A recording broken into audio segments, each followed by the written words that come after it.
So see if you can complete these quotes. Nice guys, right, finish last. Winning isn't everything, it's right, the only thing. Kick them when they're down, right? You never look back. And you gotta look out for number one. Right? My guess is even if you were born in a different century than the people who made these quotes, you might have come up with most of the right answers, if not all of them. And I think that's because this whole choosing self first thing is pretty ingrained in us. Right? It's human nature.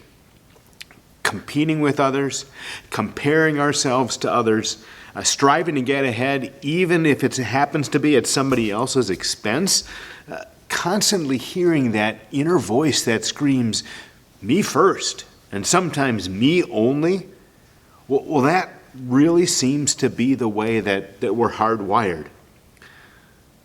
But the issue is that sort of me first thinking and tendency, well, it has a tendency to make a mess of our relationships, both inside and outside the church.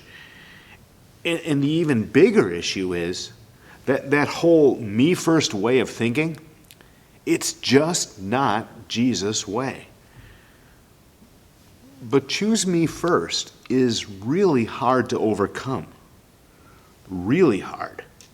I mean, check out this story of Jesus' first followers. Mark chapter 10, beginning at verse 35. James and John came to Jesus.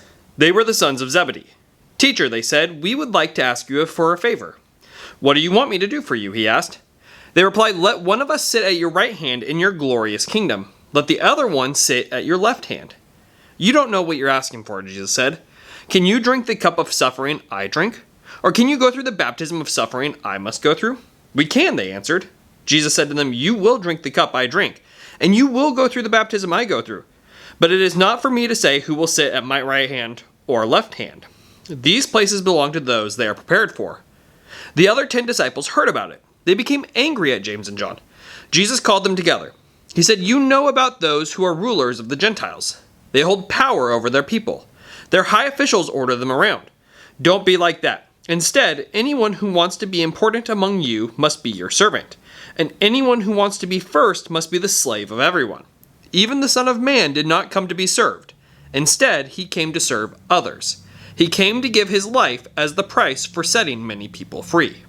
Now, you might be thinking as you're hearing that, well, James and John, after 3 years of following Jesus around, they certainly would have gotten it.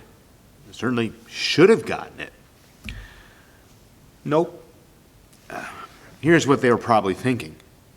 I mean, Jesus starts heading toward Jerusalem. Okay, and even though Jesus has told his disciples what's going to happen there in Jerusalem, that he's going to be betrayed and arrested and abused and killed before rising again, they aren't really hearing any of that. What James and John are hearing is Jerusalem. And they're thinking, well, this is Messiah going toward Jerusalem.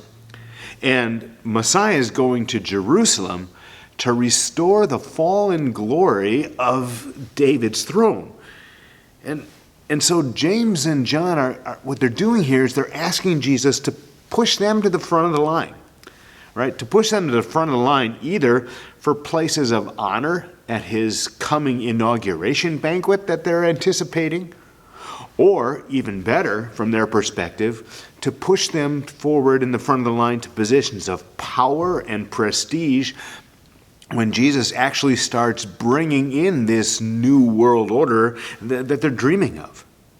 And since Peter, James, and John were part of Jesus' inner circle, it seems logical to them that this request would make sense. And actually, I'm thinking that maybe James and John here saw maybe a little bit of an opportunity to push ahead of Peter, because it wasn't too long before this that when Jesus started talking about suffering and dying, Peter pulled him aside and said, "No, Jesus, this isn't the way." And Jesus gave Peter a pretty strong rebuke. He said, "Peter, get behind me, Satan."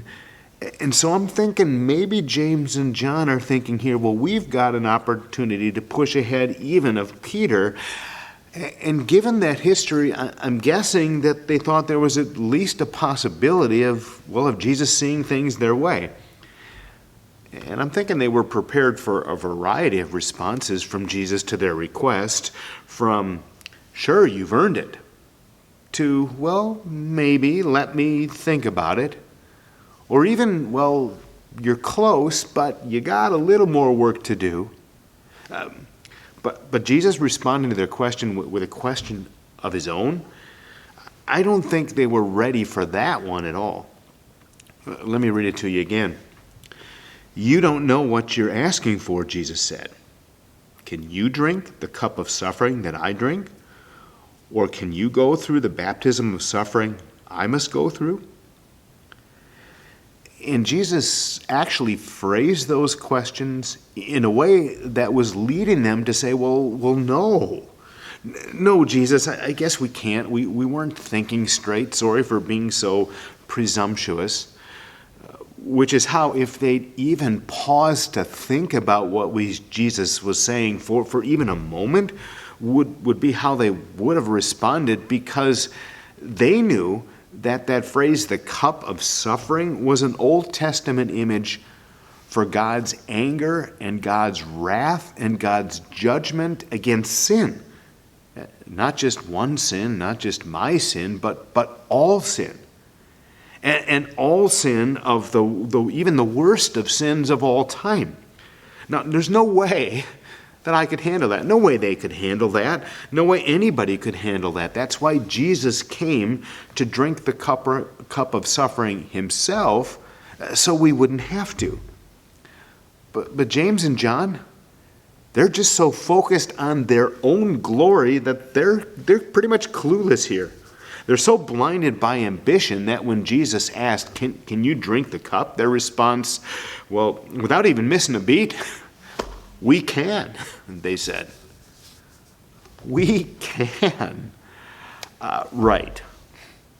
See, blinded by ambition and by visions of their own glory, they seem to be thinking about this cup, well, a little bit like an athlete might think about wind sprints or weightlifting or two-a-day drills. Something, I don't really like it, I don't really want to do it, but it helps us win games, so I'll do it. So, okay, Jesus, this we're not crazy about this talk about the cup, about suffering, but if a little suffering is what it takes for us to be number one and number two, well, we're okay with that, and we can handle it. Again, glory, their own glory. That's still the focus of everything. And that doesn't lead them to the heart of Jesus at all.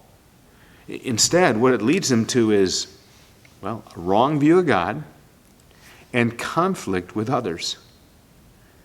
I mean, check this out as you follow the story down again, verse 41. The other 10 disciples heard about it. They became angry at James and John. Right? Angry, indignant, fuming mad, like envious, jealous, and it's like, who do you guys think you are? We are just as good as you are. We follow Jesus around just as much as you have. We're just as deserving as you. Who do you think you are? I mean, this here is a case study, I think, in the truth that listening to that choose self first voice, it doesn't usually end up in taking you to a very happy place in the end, does it? Instead, what choosing self first does is it takes you to a place of, well, frustration, right? Frustration at the things that seem to be getting in the way of you reaching your goal. Frustration at the people who are trying to step over you to get what they want. Frustration in finding that no matter how hard you climb, No matter how high you climb, there always seems to be just one more step on the ladder, one more rung, one more step that you have to take. And envy that well, others seem to be getting what you feel that you're entitled to. And weariness that this rat race of running is just wearing you down, and you're constantly tired because there simply aren't enough hours in the day to do what you feel you need to do to get ahead. And worry that somebody else is going to get ahead of you. Worry that someone else will get what you want. Worry that you won't have enough. Worry that you won't get what you feel you deserve. I mean, I bet you've experienced some of that in your own life as you push to keep up or get ahead. In fact, before we go on in this conversation, stop and think about that for a moment before we move on. When has choosing self first resulted in you experiencing frustration or envy or weariness or worry? Take a few moments, hit pause, and think about that right now.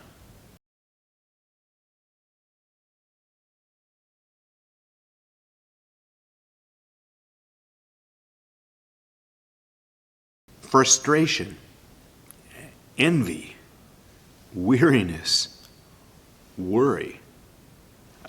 Are those really the rewards that you want? It's not what Jesus wants for you, you know. And it's not the only option that you have. I mean, Jesus actually tells you that you don't have to finish first to be number one. You just have to finish standing next to Him. And that involves looking at things from a totally different perspective.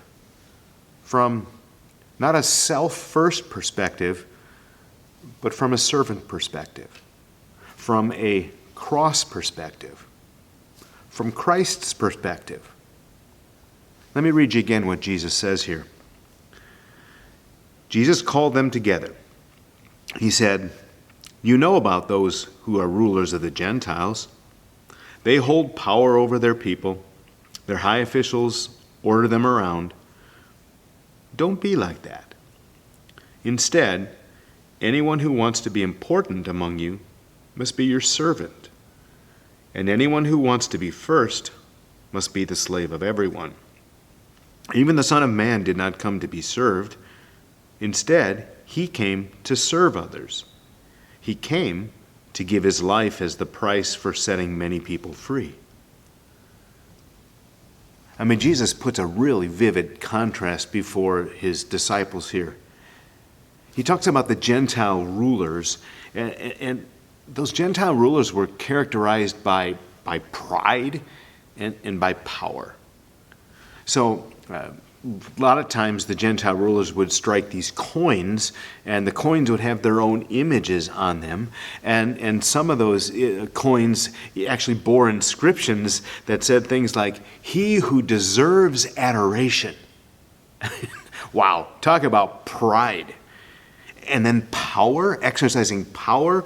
Well, most of the rulers exploited the people that they ruled, and most of them exempted themselves from the rules that they made for others, and they just took from others for their own pleasure.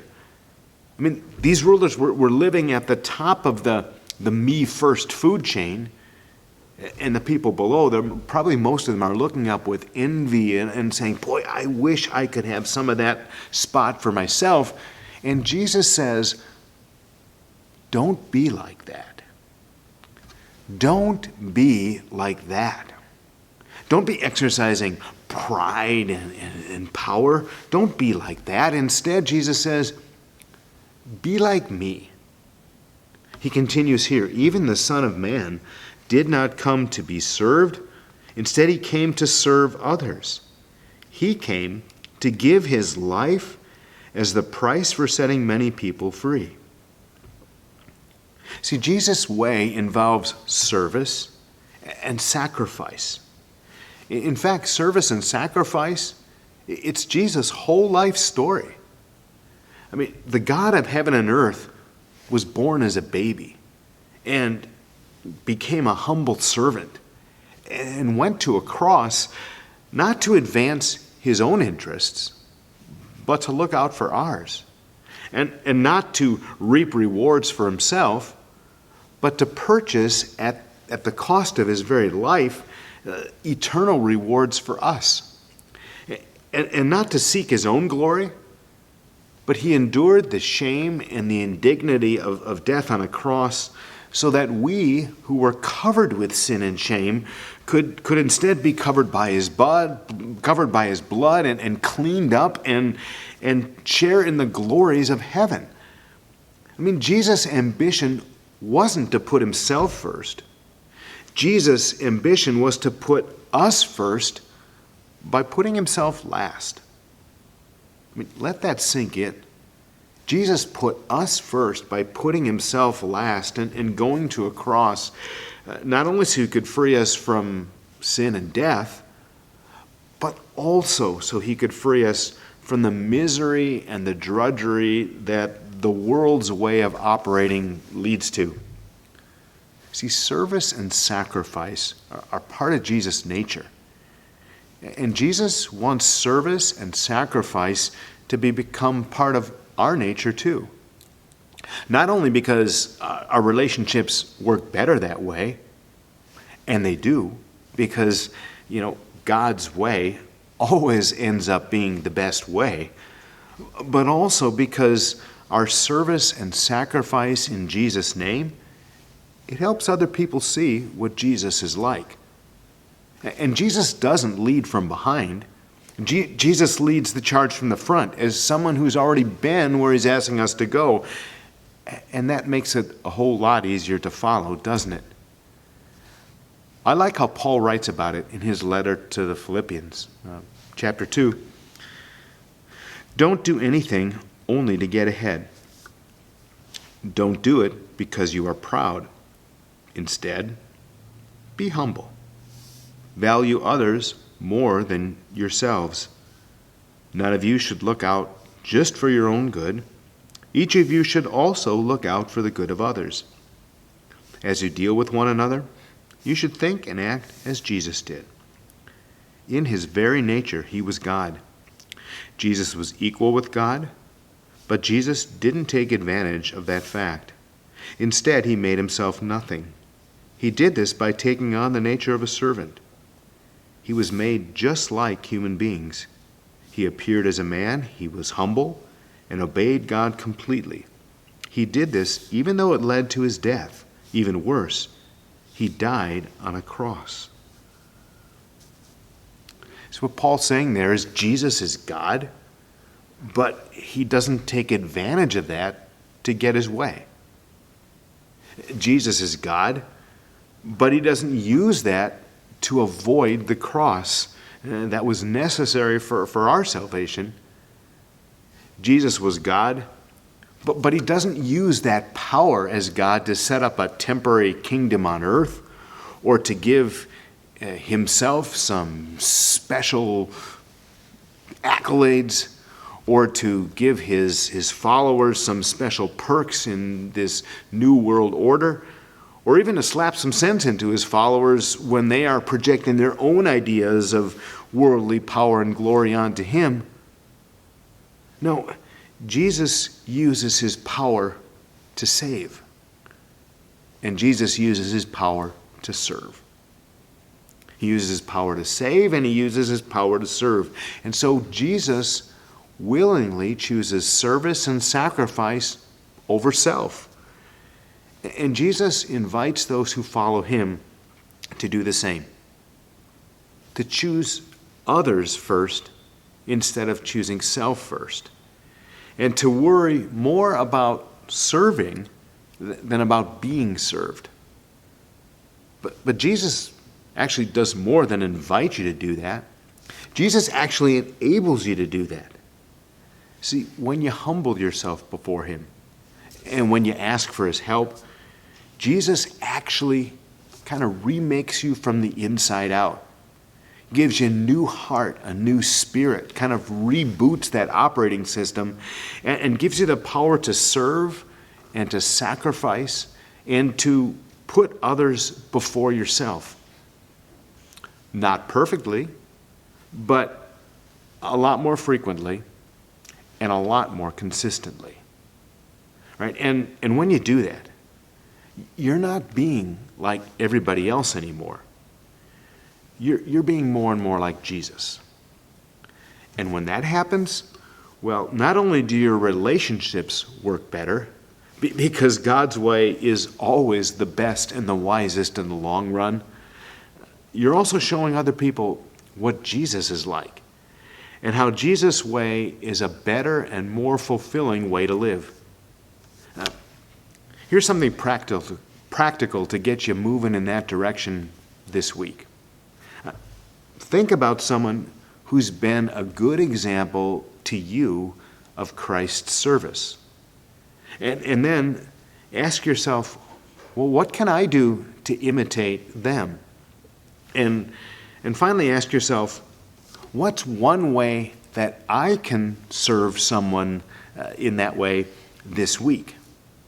And then actually do it.